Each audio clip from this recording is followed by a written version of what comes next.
Hello, everyone, and welcome back to The Letter, where Isabella is acting very strange. She's a very strange individual, though.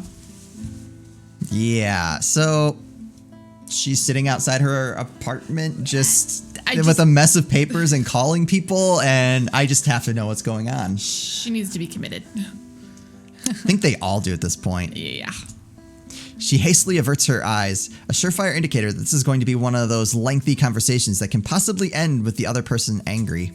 Again, it's one of the things I'd like to avoid tonight at all costs. Still, I've made a promise to Ashton and Zachary. If she didn't talk to them, who else is she going to talk to? If she keeps this all to herself, who knows what might happen? Isabella, you can tell me. Is it about your family? A slight movement of her lips, although a frown, it's a reaction at least. I'm getting there. She merely shakes her head. A little more. Come on, I know something happened.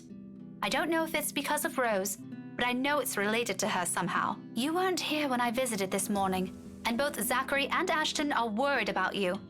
If you don't want to tell them, you can tell me. Does it have something to do with work? Office? If I didn't know her, I might have missed it. She shifts then, her fists clenching tight and teeth biting her lower lip, and there's fear. The look of terror in her is the last thing I expected to see out of everything. Her mouth trembles briefly before she opens them. When she finally voices it out, the words simply spill out of her mouth, one after another, all of it. True to what I've promised her, I listen, because this is something she's been keeping to herself, even from the two most dependable people I know. The fact she chooses to tell me this speaks a lot to me. She was there again last night in the office. Boss passed me all of Rose's lurk load yesterday for the Ermengarde mansion. I had to stay late to finish them all. And then, when I was about to go home, I saw her. I saw her again. She was standing in front of me again last night, Becca. I couldn't get away. She was blocking the door. If I hadn't hidden myself, even if I made the tiniest noise, if she found me, Becca, she almost did. If she saw me under my table, I think that would have been the end of it. I'm scared. I'm so scared I won't be able to do anything. By the end, her hands are trembling and her breathing comes out in rasping intervals. For a long moment, I let the silence stretch out between us, let her sobs fill it instead. But even as her soft whimpers die down minutes later, there's a heaviness hanging in the air. Not just from her, but also from me. From my exasperation over this whole matter, from my own frustrations over her stupid superstitions, when she could do us all a favor and grow a backbone. She may be young, but she's no longer that young. It's about time to put an end to this. No! She can't keep going on like this. There's still plenty of years to live out. And what if she goes home? What if we're no longer there to keep her fears in line with what's real? What would she do then? I'm more afraid for her, for what that kind of imagination will do to her, than of what some imaginary monster could. But with the manner she's looking at me right now, there's an expectation in it, a hope and a plea sewn together. She wants me to believe her this time. If it's like that, then what am I supposed to say now? I would go the top one. Oh, for sure. Yeah. We won't pause here because it's only been a few minutes. But. Right. But. Yeah. All right, what you got? Number 1. There we go. Okay. As much as I want to set her straight, a reprimand isn't what she needs right now. With that pouty face she's giving me, I doubt it'll even end well if I push it. I know her. When she wants to be stubborn, she's stubborn. But there are moments when can be acquiescing too, times when she'll be more accepting of what I tell her, despite her inclination to disagree with it. That talk can wait. In the meantime, I'll be the ear that listens to her without judging her, without criticizing her despite my own opinion of it. Yeah, she's gotten better as we've gone on. Hit Luke. Hearing out Isabella. You should have called me. She stares at me like I've grown another head, and the laughter slips out before I can stop myself. There? I can't do that. What will you do? Hit her with a book? You'll be dead before that happens. And that isn't what I'm talking about. After you got out, you should have phoned me. You didn't have to go to Zachary's. All I'm thinking about now is her sitting there. Excuse me, Miss Murderess. I have to call Becca, and she needs to talk to you. Just hold right there. Where was that QuickTime event? You like have to press the number pad in the right order to dial. Becca's phone. Your vision is like blurring as you look at the her number, and you have to like try to make it out in time. If you guys want ideas for QuickTime events, call me. The corners of her mouth curl up, a sheepish smile by general definition, but this is Isabella. Her smiles are never half-hearted, never lax or high spirits. In spite of this, I know everything's going to be okay, somehow. After all, she's learned how to pick herself up long ago, long before we met. Yeah. Sorry. I don't even remember how I ended up in Zach's place. I was in a hurry to get out of the office, and it was already late. Besides, I don't really think you'll believe me if I wake you up over something like that. That's beside the point. True or not, there are people who will always be concerned about you. There's Zachary, but he's the first person you went to, and you didn't tell him anything. To point out Just that if slept there. she called you last night, you probably would have told her to pretty much like, shut up. Yeah. That's all right. There's a time and place for that conversation. There's Ashton too, and me. But how do you think I'll be able to explain to your aunt or your family if you suddenly disappeared? Think about that. Right. I'll remember that next time. Then she grins. Playful and mischievous, a preamble to an older banter. It's still not quite there, still not quite her usual self, but with it, I know we're bound to get her back soon. Mom. I told you not to call me that. I send an elbow to her side for added measure, but when laughter follows the familiar gesture, none of it is expected. This is what's comfortable. This is how we found an equal ground despite our stark differences. So for the moment, I accept things the way as they are. Afterwards, a hush stretches out before us. For Isabella, this is rare. This isn't her. Yet in this moment, as she fiddles with the edge of another paper near her, as she hugs her knees close to herself and lets a pensive expression linger on her, it feels strangely fitting. As if this is where everything's supposed to lead to if we allowed it long ago. Seconds later, the moment is broken by the sound of a door easing open and a voice begging some little piece. How many times have I told you girls not to loiter around the hallway? It's noisy. Some people here are trying to sleep. Quiet down or go do your talking inside. I'm pinning a memo to your door the next time this happens. Millennials. Sorry.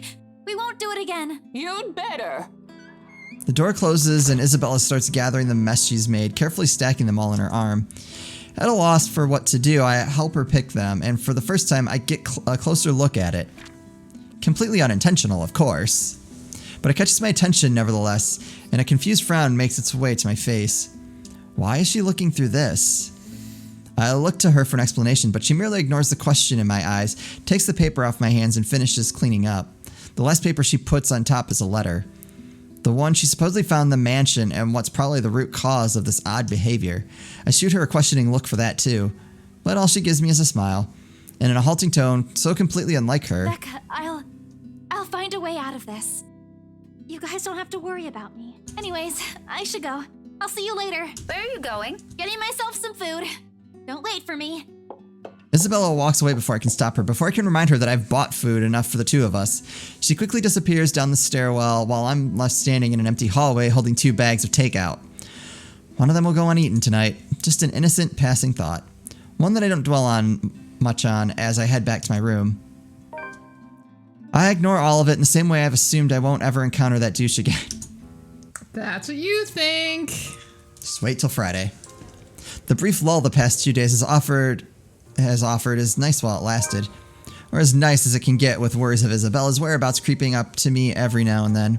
She hasn't shown up after that last talk we had in the hallway, and the dinner I've bought had since been given to a different neighbor before it spoils. By all means, this shouldn't be anything to lose sleep over. She's gone on work trips before, usually for a day or two. This might simply be one of those, although it's often with a message saying exactly where. But it's the dour note she has ended our last chat with that gnaws at me. Like an ugly premonition. And as expected, just as things start to settle and a steady rhythm finally worms its way back to my routine, Thursday morning brings further disturbance to the now calm waters. With little ceremony, though still enough to ripple through everything.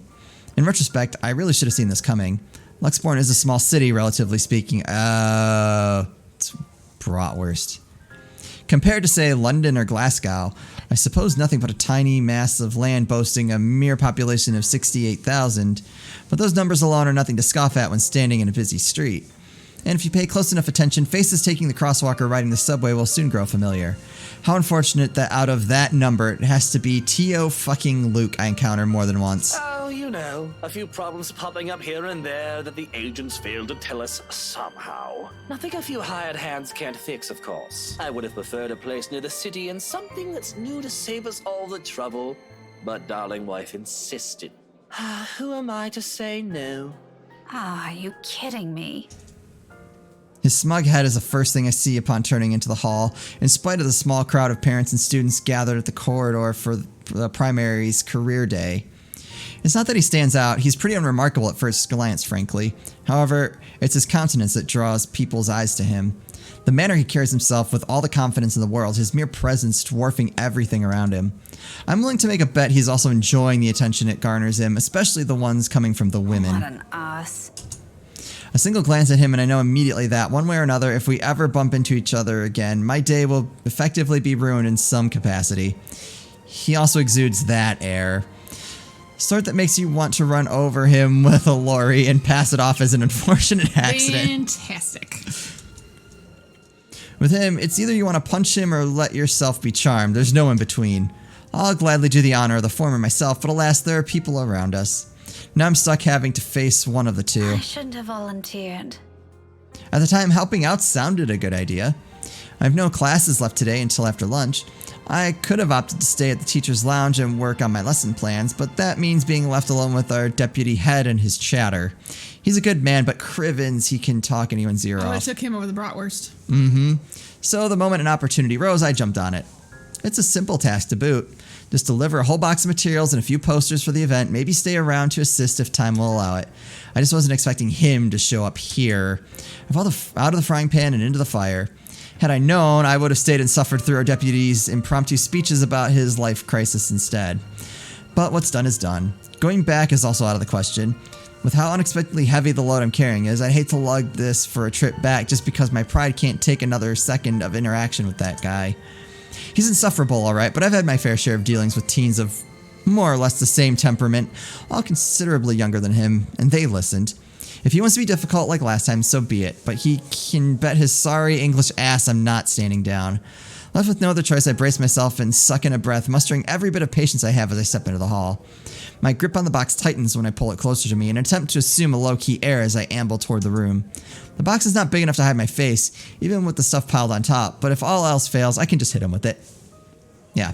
Beautiful. Hit him with a box. Still, a small prayer forms in my head.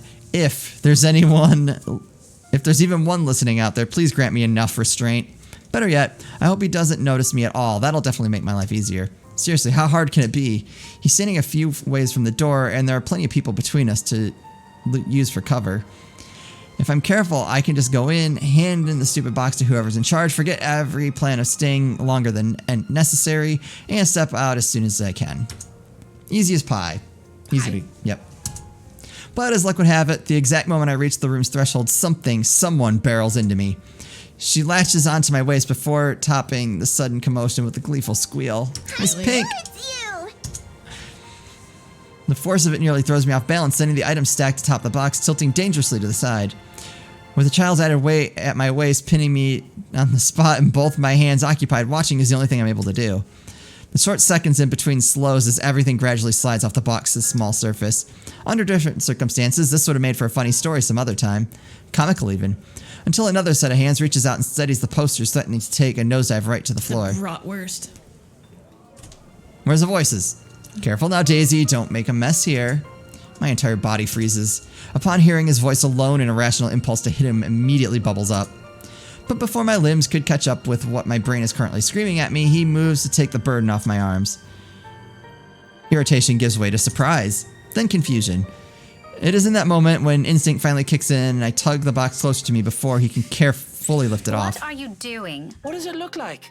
You're right. surprisingly slow on the uptake for someone of your profession, aren't you? If this was a dating simulator, he would divorce Hana, and somehow those two would end up together. Yes.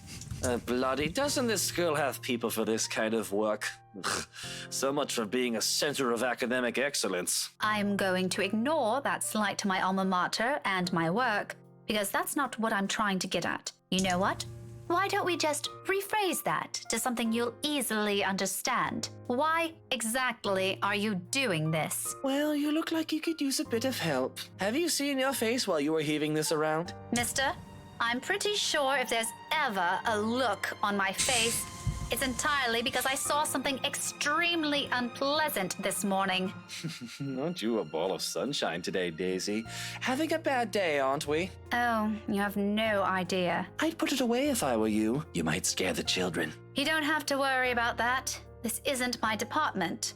I was just asked to bring these. Anyway, I can handle this myself, mister. The room's just right over there. Behind you, in fact. Now, if you could please move over and make way, it would do the whole world some good. Keeping my voice level throughout is a miracle in itself, but regardless of how polite my request is, he doesn't budge. Did what I've just said merely fly over his head? Were my choice of words really that difficult to comprehend? Surely it shouldn't be that hard. I think he might be a little touched in the head. I'd like to ask him that actually, but Kylie chooses that instant to pipe in. Don't worry, Miss Pink. Tio's strong. You can leave this to him. Kid, you're killing me. My papa does it lots of times, but I'm not allowed to talk about it to anyone. Wait, what? Leaves the, heavy lifting to... Huh. Interesting. Tio says it's Confidential, Munchkin. That's right. Tio's smart, isn't he, Miss Pink? I kind of want to punch this kid in the face. She's gotten a little uppity. So, I wonder... Oh, he probably... So, I wonder if something's wrong with her dad and he, helps out. I don't know. Or is he secretly her dad? I mean, that could be. I'm not ruling that out. But I mean, she must know who her dad is, I would hope. Based on the way she's talking? Well, but I mean, could still, there could still be the dad and he could, supposed dad. Yeah, that's true. I'm still of the opinion that he's a piece of shite, but I must admit his goddaughter's excitement is contagious as always. A smile makes its way to my lips. She has yet to budge from her place, though. To be honest, I'm starting to lose some feeling on my stomach with how tightly she's wound her arms around I'm it. sure he is, Kylie. But I'm also sure he'll find better use for it elsewhere. Like helping you out. Oh, well, that's one thing, but You heard the kid. no one's asking you. You wound me, woman. And I'm quite certain I can do more damage than that. Shall we give it a try? Again? He pales, stammers a bit until he ultimately decides against saying anything and settles for a brief show of discomfort instead. He's probably having flashbacks to the last time we met. His composure when he finally regains some of his bearings says it all. It's nothing short of hilarious if I do say so myself. I'll have you know that threats never work on me, Daisy. Not in a million years, not ever. You're assuming it's a threat. How cute. But that too. I'm not scared of you, just because you landed a hit. Do go on. Keep telling yourself that. It was a fluke, you hear? I was caught off guard and your damn book left a dent. If I end up in a hospital because of what you did, I'm sending the chief of Luxburn Police after you, woman. You don't say. Just give me that bloody box. He snatches it out of my arms before a single word of protest exits my mouth and quickly disappears behind the classroom. Not that it matters who brings it in now. My prior irritation has already melted into amusement. He's not so bad once you figure out how his temperament works. What? It's almost similar to a child. What? Though I still have to ask. Kylie, did your Tio eat something bad before coming here? He's unusually nice today. A far-fetched idea, I know, but it's the only reason I can think of as to why this arsehole is suddenly acting like a decent human he's quite frankly far from being. First and foremost, we didn't end our last meeting on a good note. If I were him, I'd avoid the very person who put a dent on his skull, as he so aptly put it. Why is he acting friendly 2 days later? Always is. But I made him promise to be extra nice to you since you helped me so much. I think you're gonna be great friends. No. I quickly stomped the urge to groan loudly or gag at that. He's the last person I ever want to be chummy with in this whole city, but Kylie doesn't need to know that. Are you sure it's not something he ate during breakfast? I gave him some jelly babies this morning. It's a good Really breakfast. brought me lots of them. Mama said I should share, so I offered half of it to Tio when he picked me up. He likes the black ones. Ugh. Oh, that's Of course he does. probably why he's weird. Jelly baby overdose. He could have done everyone a favor and choked on them while he's at it. You want some? I've got more. I couldn't find Melody or Takako this morning, but I'm sure they'll be fine sharing some of it with you. No, I'm not really very fond of them. I was just asking. Oh, where's your mom, by the way? Out of town with Papa. An unexpected pang hits me at her words. The statement, though innocent enough, unearths a whole trunk of memories from childhood. So eerily familiar. Nights spent eating dinner alone, the number of days coming home to an empty house growing with each passing year, and sometimes several Christmas Eves spent with relatives instead of my own family. It's too late to think about it now, but I remember the dull ache is still there. Familiar, though lessened by the years now. Beside me, Kylie takes a step back, having gotten tired of clinging to me. There's nothing but cheer in her. She doesn't seem too affected by the fact. Although it makes me wonder how much of it is real and how much is there to mask the loneliness, if there's even one. What a lucky child. Weren't they informed of career day beforehand? Yeah, I told them all about it.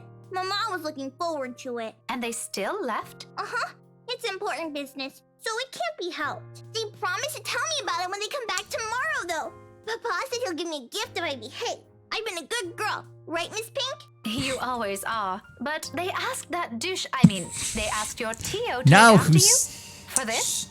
using bad language in front of the children? Yep. Nope, they didn't. No. Then how? It was supposed to be Tia. Mama likes her better than Tio, so she asked her, but she's sick and had to visit the doctor today. Oh, that's supposed to be a secret, by the way. Oh, but I think it's a bit confusing because Tio said she also went shopping. That's unfair. Don't you think so, Miss Pink? Mama doesn't allow me to go out when I'm sick.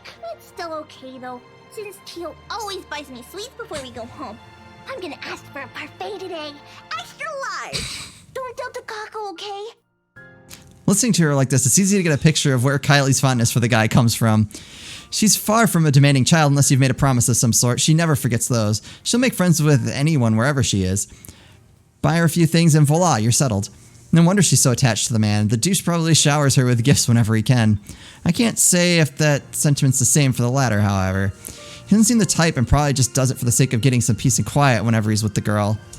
Classic techniques. But before that, I'm gonna show him to everyone first. And we'll just have to see how that plays out in the next episode. Oh, please let us be there for that meeting.